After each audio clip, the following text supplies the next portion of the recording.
দেখো আজকে যে ক্লাসটা গ্রামার থাকলেও মানে ওভারঅল ইংলিশ ব্যাপারটা নিয়ে আলোচনা করছি আর হচ্ছে সোশ্যাল মিডিয়া এবং সেটার হচ্ছে বাংলা ইংরেজি দুটো করি মানে দুটোই করিয়ে দেবো। তো ইংলিশ সিলেবাস জানো যে report writing, precis writing, translation এই তিনটে আছে। যারা কেপিএসআই এর ক্ষেত্রে যারা এক্সাম দিয়েছো তোমাদের তো শুধু মেন ফোকাস আছে। যারা ডাব্লিউপিএসআই এর জন্য ভাবছো মানে আহ, এখনো তো প্রিলি পরীক্ষা হয়নি, ক্লার্কশিপের তো প্রিলি পরীক্ষা হয়ে গেছে। তো যারা মেন্সের জন্য প্রিপারেশন করছো এই তিনটে টপিক সবার হচ্ছে কমন। মিসলেনিয়াসেরও তাই হচ্ছে রিপোর্ট, প্রেসি, ট্রান্সলেশন। আর ইংলিশ গ্রামার যেটা সেটা হচ্ছে ক্লার্কশিপ বাদ দিয়ে বাকিগুলোর ক্ষেত্রে থাকছে। এবার যাদের ক্ষেত্রে প্রিলি হয়নি মানে যে ডব্লিউপিএসআই এর ক্ষেত্রে তোমরা হয়তো ভাবছো যে কি করব, মেন পড়বো কি পড়বো না। এবার সবার তো বেশিরভাগ ক্ষেত্রে এই মানে লিটারেচারটা নিয়ে অসুবিধা আছে, ডেসক্রিপটিভ বাংলা ইংরেজিটা নিয়ে। তো এখন থেকেই মানে প্র্যাকটিসের মধ্যে রাখতে হবে। বাংলা হোক বা ইংরেজি দুটোই মানে লেখা মাঝে মধ্যে করতে হবে। অন্তত সপ্তাহে বেশি দিন সময় না দিলে অন্তত দুদিন করে সময় দাও। হয়তো সপ্তাহে দু একটা রিপোর্ট রাইটিং লিখলে, দুটো প্রেসি প্র্যাকটিস করলে, ট্রান্সলেশন মাঝে মধ্যে করলে, সেগুলো করতে হবে। আর যাদের ভীষণ দুর্বলতা আছে মানে সেন্টেন্স স্ট্রাকচারের দিক থেকে, তাদের ক্ষেত্রে একদিকে সরাসরি ওই জিনিসগুলো করতে হবে, আবার মাঝে মধ্যে গ্রামাটিক্যাল রুলস কিভাবে সেন্টেন্স স্ট্রাকচার হবে ওই সমস্ত জিনিসগুলোও শিখতে হবে। মানে দুটো ভাবে দুটো ওয়েতে তোমাকে এগুলোকে রেকটিফাই করতে হবে বা হচ্ছে বুঝতে হবে। মানে এমনটা নয় যে শুধু গ্রামার শিখে নিলে দিয়েই হয়ে গেলে লিখতে পারবে, তা হবে না। কিছু পড়ে বুঝতে হবে বিভিন্ন রাইটিং, আবার কিছু হতে পারে যে সেন্টেন্স স্ট্রাকচার যেগুলো শিখছো সেইগুলোকে অ্যাপ্লাই করে করতে হবে। মানে বোধ দুটো ভাবি। কিছু মুখস্থ করেও দেখবে, মুখস্থ করতে করতেও দেখবে অটোমেটিক একটা আইডিয়া চলে আসবে মনের মধ্যে। এইভাবে প্র্যাকটিস করতে করতে শিখতে হবে। আর গ্রামার পার্টের মধ্যে দেখো যে যে যে জিনিসগুলো আসতে পারে, voice change, narration change, synonym, antonym, homonym, idiom দিয়ে সেন্টেন্স তৈরি করা বা ওয়ান ওয়ার্ড বা সেন্টেন্স এরর, তারপরে স্পেলিং টেস্ট, এই সমস্ত জিনিসগুলো মানে আসে, এগুলো আসতে পারে। আর এইখানে লাস্ট পরে যে কথাগুলো লিখেছি, টেন্স, পার্টস অফ স্পিচ, জিরা অ্যান্ড পার্টিসিপাল ইনফিনিটিভ, মানে কি যে এই জিনিসগুলো না জানলে তুমি ট্রান্সলেশন করতে পারবে না। মানে ট্রান্সলেশন বলেও বা সে একটা রিপোর্ট রাইটিং লিখতে গেলে তো সে ট্রান্সলেশনই করতে হবে। কমন পেয়ে গেলে ভালো কথা, বা কমন পেলেও কি থাকে মাঝে মধ্যে ধরো দেখা গেলো যে এমন পয়েন্ট দিয়ে দেওয়া থাকলে সেই টু দা পয়েন্ট তোমাকে লিখতে হবে। তাই কোথাও না কোথাও একটু নিজেকে বানিয়েও লিখতে হবে সেন্টেন্সগুলোকে। তাই আলটিমেটলি যেটাই হোক, যে একদমই কিছু না জানলে পরে মুশকিল, ঠিক আছে, হবে না। শুধু মুখস্থ করেও হবে না। কোনো একটা পার্টিকুলার হয়তো তুমি শুধু রিপোর্টটা হয়তো লিখতে পারো, তাও মুখস্থ করে শুধু লেখা হলে ধরা পড়ে যাবে যদি পয়েন্টকে দেওয়া থাকে, তো সেই পয়েন্ট অনুযায়ী না লিখলে পরে। তো সেই কারণের জন্য তোমার টেন্সের নলেজ ভালো জানা দরকার, পার্টস অফ স্পিচের নলেজ ভালো দরকার।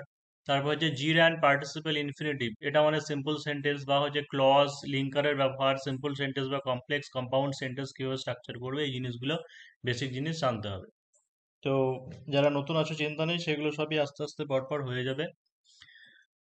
আজকে রিপোর্ট রাইটিং, তো রিপোর্ট রাইটিং এর টপিকগুলো আবার দেখে নাও। যে এই রিপোর্ট রাইটিং মানে 10টা দেওয়া আছে, মানে 10টা রিপোর্ট নয়, দেখো কমা কমা দিয়ে ভাগ করা আছে। মানে যেমন সোশ্যাল মিডিয়া, এটা নিয়ে করাবো। আর ইম্প্যাক্ট অফ মোবাইল ফোন বা আর্টিফিশিয়াল ইন্টেলিজেন্স, তারপর হচ্ছে ডিজিটাল প্ল্যাটফর্ম। এই আর্টিফিশিয়াল ইন্টেলিজেন্স এআইটাও এখন ইম্পর্টেন্ট রয়েছে, এটা করাতে হবে। মোবাইল ফোনের প্রভাব বা আর্টিফিশিয়াল ইন্টেলিজেন্স, তারপর ডিজিটাল প্ল্যাটফর্ম। এবার হচ্ছে ড্রাগ অ্যাডিকশন, তারপর হচ্ছে এনার্জি কনজারভেশন, শক্তি সংরক্ষণ, এটাও যেমন একবারও পড়েনি। প্লাস্টিক পলিউশন, এটাও যেমন একবারও পড়েনি। এশার ক্ষেত্রে বলতে পারো বা মিসলেনিয়াসে, ডব্লিউবিসিএস এ এসেছিল মনে হয় প্রিভিয়াস ইয়ারে।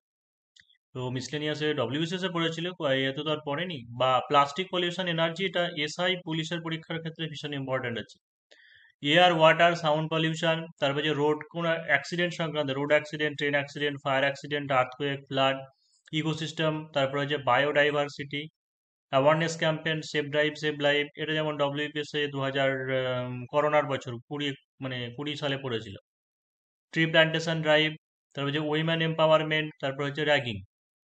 এই যে টাইপ, যে প্যাটার্ন গুলো লেখা আছে, ঠিক আছে, এই টাইপের বাইরে আর কিছু হয় না। ঘুরিয়ে ফিরিয়ে কোনোভাবে যেমন ভাবেই দিক না কেন এই টপিকের মধ্যেই তোমাকে ওকে দিতে হবে। মানে 10টা হলে এটাকে যেমন এয়ার ওয়াটার সাউন্ড পলিউশন, মানে এখানে যেমন তিনটে ভরা আছে, মানে আরো বেড়ে যাবে। সব মিলে প্রায় 25-30 খানা টপিক হবে। ওই কটা টপিক হলে বাংলা ইংরেজি যাই হোক, ঠিক আছে, ওর মধ্যে কমন চলে আসে। তারপরে আরো যেমন বাড়ালে হবে তোমার হয়তো সুন্দরবনের পরিবেশগত সমস্যা, যেমন এই ইকোসিস্টেম বা বায়োডাইভার্সিটি যেটা বলছি ওটার মধ্যে অনেকটা ইনভলভমেন্ট আছে। ওরকম ধরনের কিছু হতে পারে। আর সুন্দর লোকালয়ে বাঘ ঢুকে যাওয়া এরকম একটা নিয়ে পড়েছিল। এরকম হঠাৎ করে সবসময় মাথায় আইডিয়া আসে না, যখন হয়তো আবার পড়বো অ্যানালিসিস করবো সেই সময় চলে আসবে। তবে এই টপিকগুলো পড়লে পরে কি হবে, কোনো না কোনো ভাবে ওই সমস্ত রিপোর্ট রাইটিং লিখতে পারবে। তো রিপোর্ট রাইটিং তাহলে এবার চলে আসছে যে রুলস, মানে হচ্ছে রিপোর্ট রাইটিং কিভাবে লিখবে, নিয়ম। তো এক নম্বর হচ্ছে কি, এ কন্টেক্সচুয়াল হেডলাইন। কন্টেক্সচুয়াল মানে হচ্ছে প্রাসঙ্গিক, অর্থাৎ যে টপিকটা সম্পর্কে লিখতে দেওয়া আছে সেই টপিকটা শিরোনামটা তোমার প্রথমে থাকবে। এবং শিরোনামটা খুব চমকপ্রদ করবে না, যে টপিকের উপরে লিখতে দেওয়া হয়েছে সেই রকমই দেখবে। মানে একটা নিউজ পেপারে হয়তো খুব চমকপ্রদভাবে লেখা থাকতে পারে, ঠিক আছে, যে দর্শককে আকৃষ্ট করার জন্য। তো কম্পিটিটিভ লাইনের ক্ষেত্রে ওরকম খুব একটা বেশি চমকপ্রদ করে লিখবে না, বা বেশি কবি কবি ভাব, ঠিক আছে, ওরকম জিনিসও টানবে না, সোজা সাপটা ভাবেই লিখবে।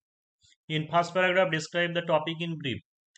মানে প্রথম প্যারাগ্রাফের মধ্যে কি জিনিসটা সম্পর্কে লিখতে বলা হয়েছে সেটা। যদি ডেইলি নিউজ পেপারে রিপোর্ট রাইটিং হয়, যে বন্যা সংক্রান্ত যদি বলা হয়, তাহলে কোন জেলায় কতদিন থেকে কতদিনের ভারী বর্ষণে বৃষ্টিপাত হয়েছে, কি ক্ষতিগ্রস্ত হয়েছে লিখতে হবে। ট্রেন অ্যাক্সিডেন্ট যদি হয় তাহলে হচ্ছে কোন ট্রেন অ্যাক্সিডেন্ট হয়েছে, কোথায় হয়েছে, কতজন লোক মারা গিয়েছে, ঠিক আছে, এই কটার সময় ঘটেছে, এই পুরো ঘটনাটা ফার্স্ট প্যারাগ্রাফে লিখতে হবে। আর এমনি যেগুলো এসে টাইপ, যেমন আজকে যেমন যেটা লিখবো গ্লোবাল ওয়ার্মিং, ঠিক আছে, গ্লোবাল ওয়ার্মিং বললাম যে মনে পড়ে গেল এই জায়গাটা যে আম, ঠিক আছে, যেটা যেটা মনে করলে আমি আরেকবার অ্যাড করে এখানে পাঠিয়ে দিচ্ছি। এই ইকোসিস্টেম বাইরে এখানেই করে নিতে পারো যে তোমার গ্রিন হাউস এফেক্ট, তারপর হচ্ছে গ্লোবাল ওয়ার্মিং।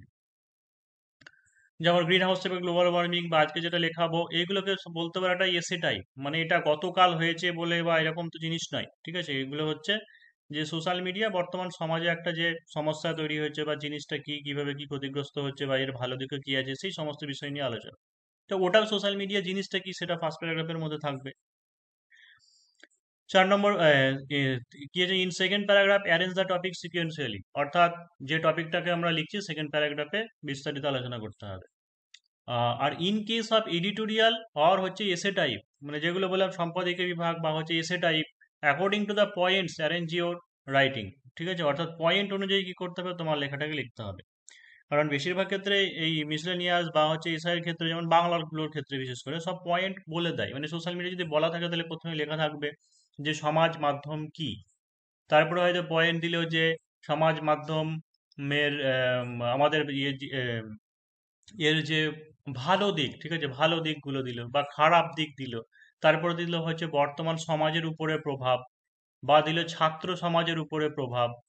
তারপরে হচ্ছে দিল যে তোমার প্রতিকারের উপায়। এইভাবে তোমার পয়েন্ট বলা থাকবে। তো সেই অনুযায়ী তোমাকে লিখতে হবে। আর for daily newspaper report use past tense, ঠিক আছে, প্রতিদিনে যেগুলো নিত্যবিত্ত ঘটনার বা ডেলি নিউজ পেপার, যেমন অ্যাক্সিডেন্টাল কেস বা কোনো ঝড় স্টর্ম সংক্রান্ত, বা ভূমি আর্থকোয়েক বা লাইটনিং বজ্রপাত, এই সমস্ত জিনিসগুলোর ক্ষেত্রে কি, এই সমস্ত জিনিসগুলো পাস্ট অতীতে হয়ে গেছে, পাস্ট টেন্স ব্যবহার করবে। আর যেগুলো এসে টাইপ, মানে যেমন আজকের এটুকু বলা হয় এসে টাইপ, মানে প্রবন্ধর মতো, এইগুলোর ক্ষেত্রে যেমন কি করতে হবে, আমাকে প্রেজেন্ট টেন্স ব্যবহার করতে হবে। আর in the last paragraph write the solution, মানে প্রতিকারের উপায়। বেশিরভাগ ক্ষেত্রে সমস্যামূলক থাকে, সেইগুলোর প্রতিকারের উপায়টা তোমাকে ভালো করে লিখে দিতে হবে। তো আগের দিনকে আলোচনা হয়েছে, তারা বলছি যে বর্তমান সমাজে বিভিন্ন সোশ্যাল মিডিয়ার প্রভাব, ঠিক আছে। এবার পুলিশের ক্ষেত্রে দেখবে যে ডেইলি নিউজ পেপার বা দৈনিক সংবাদপত্রে প্রকাশযোগ্য হলে বলে দেয়, যদি এই কথাটা বলা থাকে তাহলে নিজস্ব সংবাদদাতা লিখবে, ঠিক আছে। আর যদি নিউজ পেপার রিপোর্ট রাইটিং না বলে তাহলে নিজস্ব সংবাদদাতা না লিখলেও চলবে, ঠিক আছে। তো জায়গার পরিবর্তে জায়গার নামের জায়গায় ক খ গ দিয়েছি, মানে পার্টিকুলার কোনো অ্যাড্রেস না দেওয়াটাই ভালো, ঠিক আছে। বহরমপুর, মুর্শিদাবাদ বা এরকম ভাবে কোনো জায়গার নাম দেবে না। তো ক খ গ আজকে লিখেছি 14ই মার্চ 2025, ডেট দিয়ে দিয়েছি। তো প্রথমে পয়েন্ট যেটা থাকে, সোশ্যাল মিডিয়া কি, তো দেখো যে সোশ্যাল মিডিয়া হলো এমন একটি মাধ্যম যেখানে মানুষ দলবদ্ধ হয়ে বা এককভাবে ইন্টারনেটের দ্বারা, মোবাইল বা কম্পিউটারের মাধ্যমে একে অপরের ধারণা, অনুভূতি, কার্যকলাপগুলিকে ব্যক্ত করে। বর্তমান সমাজের প্রতিটি ব্যক্তির কাছে এটি এমন বদ্ধমূল হয়ে বসে আছে যে বিভিন্ন সোশ্যাল মিডিয়া যেমন ফেসবুক, স্যার টুইটার, দেখা যাচ্ছে না। দেখো যে বদ্ধমূল হয়ে বসে আছে যে বিভিন্ন সোশ্যাল মিডিয়া যেমন হচ্ছে Facebook, Twitter, Snapchat, WhatsApp, Instagram, YouTube ইত্যাদি জনপ্রিয় অনলাইন প্ল্যাটফর্মগুলি কেউ ব্যবহার না করলে বা সেই সম্পর্কে অজ্ঞাত থাকলে সমাজে থেকে অবহেলার পাত্র বলে মনে করা হয়। এই আজকে রাইটিংটা হয়তো তোমাকে 200টা শব্দের মধ্যে সাধারণত লিখতে বলে, কিন্তু আমি একটু বেশি বড় করে লিখেছি। হ্যাঁ, হয়তো পরীক্ষার সময় সমস্ত পয়েন্টগুলো মনে থাকলো না, বা সমস্ত পয়েন্ট নাও দেওয়া হতে পারে, তখন সেইভাবে সাজিয়ে নেবে, কিন্তু একটু বেশি বড় করে লিখেছি, বা হচ্ছে বিশেষ করে মিসলেনিয়াসদের জন্য, কারণ মিসলেনিয়াসদের একটু বেশি ভালো করে লিখতে হয়, একটু বড় করে লিখতে হয়। তারপরে এসআইদের ক্ষেত্রে কি একটা রাইটিং এ 30 নম্বর থাকবে বাংলায়, তো বাংলাটার জন্য আমি একটু বেশি বড় করে এই জায়গাটা লিখেছি।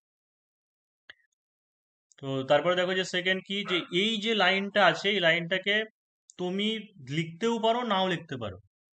ঠিক আছে, যে গতকাল শহরের টাউন হলে বিভিন্ন মনোবিজ্ঞানী, স্কুল ও কলেজের বিভিন্ন শিক্ষক, অধ্যাপক, ছাত্রদের উপস্থিতিতে বিভিন্ন সোশ্যাল মিডিয়া ও সমাজের প্রতি প্রভাব, বিশেষ করে ছাত্র সমাজ কতটা ক্ষতিগ্রস্ত হয়েছে সেই ব্যাপারে সচেতনতা দেওয়ার জন্য একটি সেমিনার আয়োজন করা হয়েছিল। অর্থাৎ যদি ধরো ঘুরিয়ে দেয়, মনে করলে যে একটু ঘুরিয়ে দেবে, যে ওরকম ভাবে এসে টাইপ না দিয়ে, যদিও বাকিগুলো সব এসে টাইপের মতোই হবে, কিন্তু এইরকম কোন একটা বললো যে একটা সংস্থা বা কোন একটা জায়গায় কেউ অর্গানাইজ করেছিল যে ছাত্র সমাজকে একটা দেওয়ার জন্য। ধরো সোশ্যাল মিডিয়া এমন হতে পারে সোশ্যাল মিডিয়ার প্রভাব নিয়ে দিল, বা ঘুরিয়ে দিলে একটু যদি বলা হয় যে ছাত্র সমাজে শুধু প্রভাব বললো, সে ছাত্র সমাজে প্রভাব বললে পরেও বাকি সব জিনিস একই থাকবে।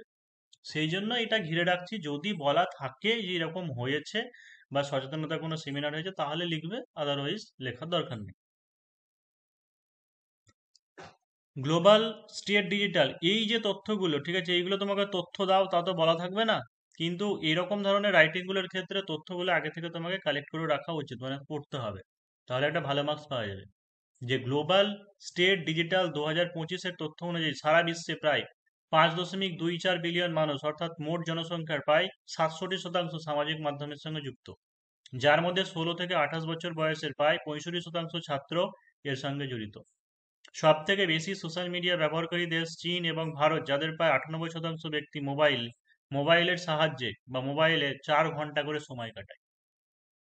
মানে বুঝতে পারছো যে 67%, 100 শতাংশের মধ্যে প্রায় হচ্ছে 60 শতাংশ মানুষ কি হচ্ছে, যে সোশ্যাল মিডিয়াতে ব্যবহার করছে মানে থাকছে। আর 16 থেকে 28 বছরের বয়সের, ঠিক আছে, এত মানুষ কি হচ্ছে যে 65% যে ছাত্রছাত্রী এদের মানে এই বয়সে তারা ব্যবহার করছে।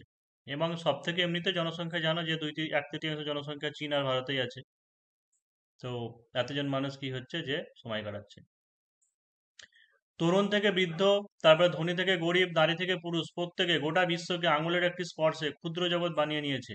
স্কুল কলেজের হারিয়ে যাওয়া কোনো বন্ধুকে খুঁজে পেতে বা নতুন কোনো বন্ধু তৈরি করতে, বিনোদনের মাধ্যম হিসেবে, বিভিন্ন ব্যবসা বিজ্ঞাপনের প্রচার হিসাবে এর অবদান অবিস্মরণীয়। সোশ্যাল মিডিয়ার সাহায্যে ব্যবসা বাণিজ্য বা নিজের প্রতিভাকে তুলে উপার্জন করা যায়। অর্থাৎ প্রথম যে ফার্স্ট প্যারাগ্রাফটা, সোশ্যাল মিডিয়া মানেই খারাপ তো নয়, ভালো দিকও আছে। যেমন তরুণ থেকে বৃদ্ধ, ধনী থেকে গরিব, নারী থেকে পুরুষ, প্রত্যেকে গোটা বিশ্বকে আঙুলের একটি স্পর্শে ক্ষুদ্র জগৎ বানিয়ে নিয়েছে। স্কুল কলেজের হারিয়ে যাওয়া কোনো বন্ধুকে খুঁজে পেতে বা নতুন কোনো বন্ধু তৈরি করতে, বিনোদনের মাধ্যম হিসেবে, বিভিন্ন ব্যবসা বিজ্ঞাপনের প্রচার হিসাবে এর অবদান অবিস্মরণীয়। সোশ্যাল মিডিয়ার সাহায্যে ব্যবসা বাণিজ্য বা নিজের প্রতিভাকে তুলে ধরে উপার্জন করা যায়। এবার খারাপ দিকটা কি, খারাপ দিকটা হচ্ছে কিন্তু বর্তমান সমাজ মাধ্যমে বিভিন্ন মানুষ এতটাই আসক্ত যে সমাজে ভর্তি লোক পরস্পর একে অপরের পাশে বসে আছে, কিন্তু তারা কথা বলে না, শুধু মোবাইলের পর্দার দিকে তাকিয়ে থাকে। যুব সমাজ তার পরিবার, প্রিয়জন এবং পাড়ার বন্ধু বান্ধবদের থেকে ডিজিটাল বন্ধুদের সাথে বেশি অতিবাহিত করে। সমাজ মাধ্যম হলো এক ধরনের অনিয়ন্ত্রিত পৃথিবী, যেখানে নৈতিকতা, বিবেকবোধ, মূল্যবোধের কোনো জায়গা নেই। এই যে এইগুলো যেমন মুখস্থ না করলে এই সমস্ত ভাষা ডাইরেক্ট পরীক্ষার হলে তোমার মনে পড়বে না। যেটা অনিয়ন্ত্রিত মানে আনরেগুলেটেড ওয়ার্ড, মানে যাকে রেগুলেট করা যায় না। ঠিক একটা ফ্যানে যেমন রেগুলেটর থাকে, কমা বাড়া করা যায়।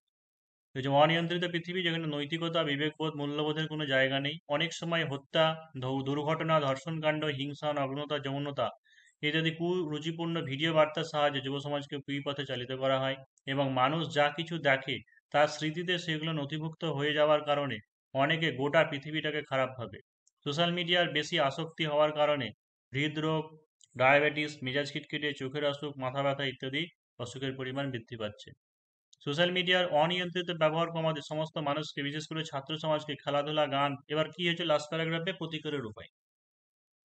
যে সোশ্যাল মিডিয়া অনিয়ন্ত্রিত ব্যবহার কমাতে মানুষকে, বিশেষ করে ছাত্র সমাজকে খেলাধুলা, গান, নৃত্য, অঙ্কন, বই পড়া, বিভিন্ন সাংস্কৃতিক অনুষ্ঠানে আগ্রহী করে তুলতে হবে। এবার কি হয়েছে, আগ্রহী করে তোলা হচ্ছে, কিন্তু ওই কেউ নাচছে, গান করছে, ফোনে করে ছবি তুলে সোশ্যাল মিডিয়ায় ছাড়ছে, দিয়ে বারবার দেখছে যে কে কি কমেন্ট করেছে, কটা লাইক করলো, দেখি একবার। তো এই হচ্ছে, তো তুলতে হবে যাতে করে তার অবসর সময়টাকে যথাযথভাবে প্রয়োগ করতে পারে। যদি এই লাগামহীন সোশ্যাল মিডিয়ার প্রভাবকে নিয়ন্ত্রণ না করা যায়, তাহলে আলবার্ট আইনস্টাইনের কথায় সেই দিন আসতে আর বেশি দেরি নেই। প্রযুক্তি একদিন গোটা পৃথিবী প্রযুক্তি একদিন গোটা পৃথিবী বোকা প্রজন্ম তৈরি করবে, গোটা পৃথিবীকে। আর আমরা সোশ্যাল মিডিয়াকে নিয়ন্ত্রণ করব না, সোশ্যাল মিডিয়া আমাদেরকে নিয়ন্ত্রণ করবে। তো বেশ কিছুটা বড়ই আছে, ঠিক আছে, বড় থাক। যদি যেমন হচ্ছে ইংরেজিতে যদি পড়ে, সাধারণত ইংরেজিতে যদি পড়ে, তাহলে এই এত তথ্য ওইগুলো দেওয়ার দরকার নেই, ঠিক আছে, একটু ছোট করে নেবে, সেগুলো কোন কোনগুলো অ্যাড করতে হবে সেটা আমি বলে দেবো। তো চলো ইংরেজি যদি করি, দেখো যে বর্তমান সমাজে বিভিন্ন সোশ্যাল মিডিয়ার প্রভাব, তাহলে কি হয়েছে যে প্রভাবকে আমরা কি বলি, ইম্প্যাক্ট বলি। তাহলে যে impact of social media, impact of social media on society, সমাজের উপরে, অন সোসাইটি। বললাম যদি নিউজ পেপার কথাটা থাকে তাহলে বায়োস্টাফ রিপোর্টটা লিখবে, আদারওয়াইজ না লিখলেও হবে। XYZ 14th March 2025। তাহলে কি আছে, সোশ্যাল মিডিয়া হলো এমন একটি মাধ্যম, তাহলে সোশ্যাল মিডিয়া হয় এমন একটি মাধ্যম, মানে হচ্ছে ইজ, সোশ্যাল মিডিয়া, বা এরকম করে দিই যে সোশ্যাল মিডিয়া কমা দিয়ে সোশ্যাল মিডিয়াটা কি, যে দা প্ল্যাটফর্ম, একটা মাধ্যম, মানে হচ্ছে দা প্ল্যাটফর্ম, মাধ্যম, কি যে ওই অনুভূতি কার্যকলাপ ব্যক্ত করার, ঠিক আছে, অনুভূতি কার্যকলাপ ব্যক্ত করার একটি মাধ্যম। তাহলে social media is the platform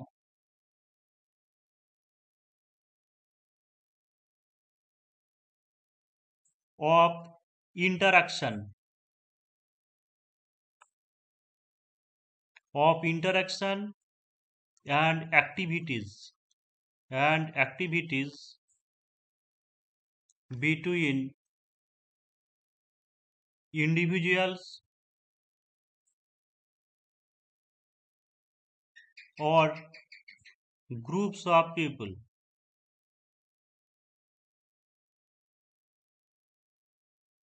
মানে দেখো বাংলাটা দেখো কি আছে, যে সোশ্যাল মিডিয়া হলো এমন একটা মাধ্যম, মানে সোশ্যাল মিডিয়া কমা দিয়ে লিখে দিলাম তার প্ল্যাটফর্ম, একটা মাধ্যম অফ ইন্টারাকশন, ইন্টারাকশন আর অ্যাক্টিভিটিস, মানে হচ্ছে আদান প্রদান বা হচ্ছে কার্যকলাপের মাধ্যম, বিটুইন ইন্ডিভিজুয়ালস মানে হতে পারে পৃথকভাবে, আর গ্রুপস অফ পিপল বা দলবদ্ধভাবে, ইন্টারনেটের দ্বারা, মোবাইল বা হচ্ছে কম্পিউটারের মাধ্যমে।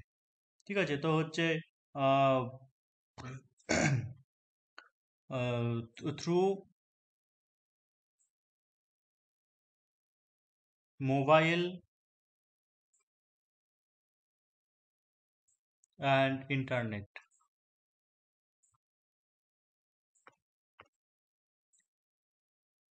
ফার্স্ট লাইনটা হয়ে গেল। সেকেন্ড লাইন কি আছে, যে বর্তমানে সমাজে প্রতিটি ব্যক্তির কাছে এটি এমন বদ্ধমূল হয়ে বসে আছে যে বিভিন্ন সোশ্যাল মিডিয়া যেমন ফেসবুক, টুইটার, হোয়াটসঅ্যাপ এগুলোকে ব্যবহার না করলে তাকে সমাজে অবজ্ঞার পারত, মানে বেশ একটু বড় বড় সেন্টেন্স আছে, ঠিক আছে। তো দেখো যে এটা এমন ভাবে গেঁথে আছে, মানে ইট হ্যাজ বিন, এটা কি প্যাসিভ ভয়েস, সেই জন্য কি করছে যে ইট হ্যাজ বিন। দেখো কোনো জিনিস এর প্রভাব আছে বা গেঁথে আছে, জিনিসপত্রের দাম বৃদ্ধি পেয়েছে, তারপরে হচ্ছে আহ পৃথিবীর গড় তাপমাত্রা বৃদ্ধি পেয়েছে, এগুলো আমরা কি করি সাধারণত সব প্রেজেন্ট পারফেক্টে করি, কেন, কারণটা ঘটনাটা ঘটেছে কিন্তু রেসটা বাকি আছে। তাই এটা এমন বদ্ধমূল হয়ে আছে, তাই কি করবো, ইট হ্যাজ বিন, বদ্ধমূল হয়ে থাকা বা গেঁথে থাকা, সেটাকে বলা হয় ইনগ্রেন।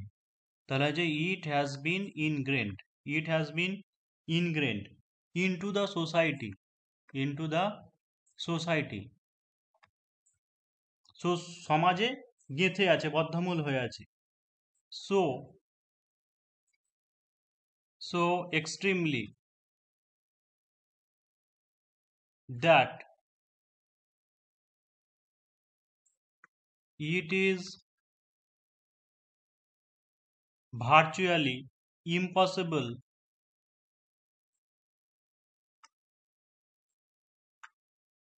for people to take a person, to take a person seriously if he does not use social media like, ওইগুলো সব লিখে দাও। ফেসবুক, এই যে এই জিনিস ইয়ে থাকবে প্রত্যেকটার ফার্স্টে ক্যাপিটাল লিখবে। Facebook, WhatsApp, YouTube, etc. এটা কি ইট হ্যাজ বিন ইনগ্রেন্ড, মানে এটা বদ্ধমূল হয়ে আছে ইন দ্য সোসাইটি, সমাজে, সো এক্সট্রিমলি, চরমভাবে, যে it is virtually impossible for people, সেই সমস্ত মানুষগুলোর ক্ষেত্রে মানে অসম্ভব virtually to take a person, মানে কোনো একটা মানুষকে ভার্চুয়ালি নেওয়াটা, মানে সিরিয়াসলি নেওয়াটা, ঠিক আছে, খুব অসম্ভব, যে সে যদি এই সমস্ত জিনিসগুলো ব্যবহার না করে। ওই অজ্ঞাত থাকেও তো সব লিখলাম না। গতকাল শহরের টাউন হলে বিভিন্ন বিজ্ঞানী, মনোবিজ্ঞানী, এদের উপস্থিতিতে কিভাবে কি ক্ষতিগ্রস্ত হয়েছে সেই ব্যাপারে আয়োজন করা হয়েছিল। তো আরেকটুকু মোটামুটি একটু সহজভাবে লিখে নিচ্ছি, যে একটা সেমিনার আয়োজন করা হয়েছিল, মানে a seminar about the awareness, seminar about the awareness, মানে একটা সেমিনার অ্যাবাউট দ্য অ্যাওয়ারনেস মানে সচেতনতা, awareness campaign of bad impact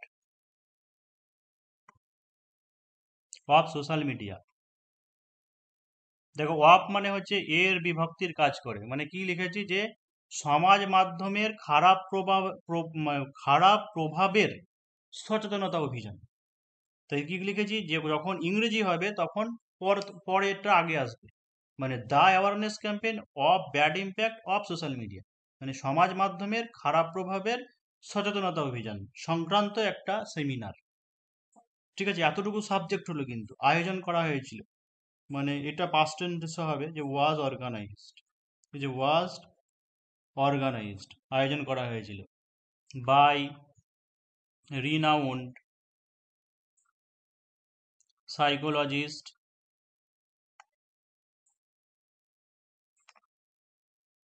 teachers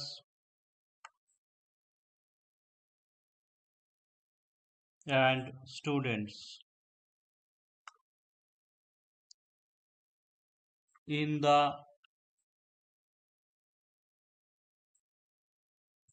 town hall of X city, মানে এক্স সিটির টাউন হলে আয়োজন করা হয়েছিল, সেটা বলে দিই। এই লাইনটা বলে দিচ্ছি, যে যদি তোমার কোনো বলে যে এরকম সেমিনার বা কিছু হয়েছিল বা এইভাবে ক্ষতিগ্রস্ত হচ্ছে সেই ব্যাপারে আয়োজন করার জন্য, তাহলে লিখবে, আদারওয়াইজ এইটুকু লেখার দরকার নেই, এমনি যেমন আছে সেরকম করে লিখবে।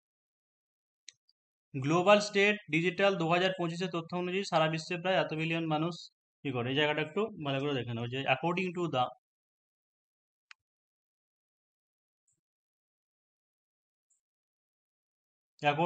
দ্য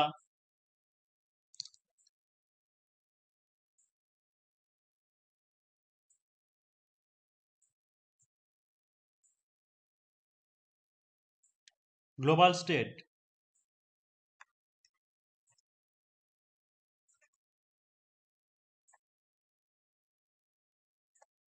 গ্লোবাল স্টেট 2025, এদের অনুসারে কি বলছে, যে 5.4 বিলিয়ন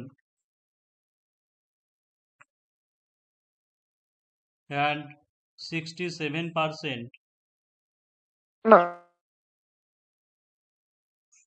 পার্সেন্টেজটা বাদ দাও, এমনি বলে দাও, যে 5.4 বিলিয়ন অফ টোটাল পপুলেশন